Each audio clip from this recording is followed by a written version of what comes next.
American Creed, written by William Tyler Page and accepted by the United States House of Representatives on April 3rd, 1918, says, "I believe in the United States of America as a government of the people, by the people, for the people, whose just powers are derived from the consent of the governed, a democracy and a republic, a sovereign nation of many sovereign states, a perfect union, one and inseparable, established upon those principles of freedom, equality, justice, and humanity, for which American patriots sacrifice their lives and fortunes.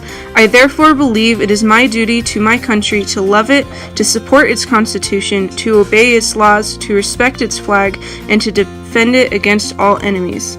So in the last part of the Creed, it says that it's our duty to love our country, to support its Constitution, to obey its laws, and respect its flag, and defend it against all enemies. So as a military officer, how does that pertain to you?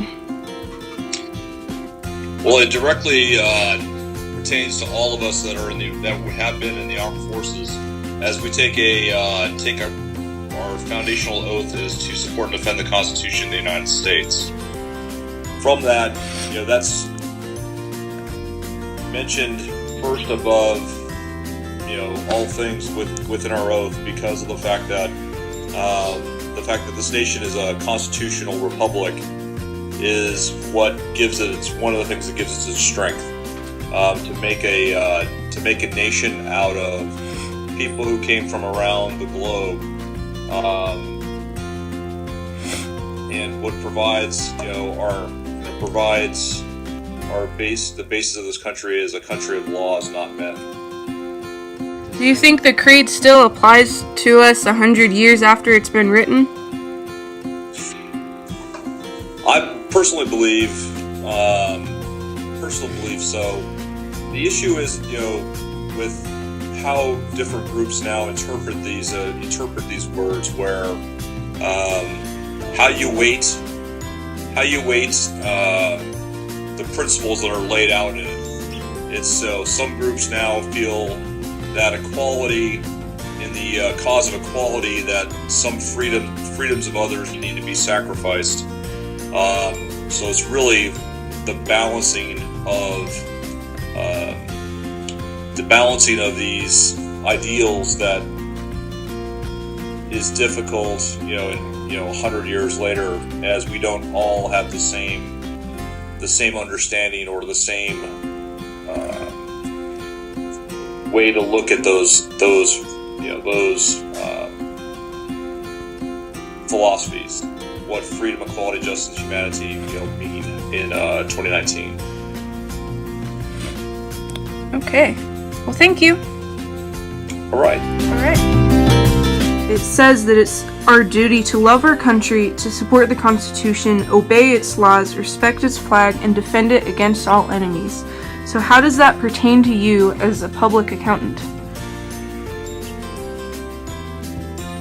It's an all-encompassing document. It states, the general theme of it is, it all focuses right back to the Constitution, which grants all of us as private citizens individual rights, and personal sovereignty over a lot of our lives. As a certified public accountant and a business owner, it just defines the fact that I'm allowed to pursue my own destiny, and either to succeed or fail, based on my own decisions, on my own hard work, and my own luck. There's no guarantees in life for success. But the word sovereignty is in there. That's a very powerful and important word. It's something that's unique to the United States. And so, it just defines, and I'm trying to remember in my mind when the Creed was passed. 1918. So 1918, that would have been a time in our history when there were some very strange, bad things happening in Europe. And it sounds like Congress wanted to define what makes the United States unique. So I think it applies to me as a certified public accountant and as a citizen that, you know, we're in a unique situation in the United States where we are allowed many privileges that are just natural things that the government really doesn't impose upon us. Very, very difficult, all-encompassing, you know, philosophical question.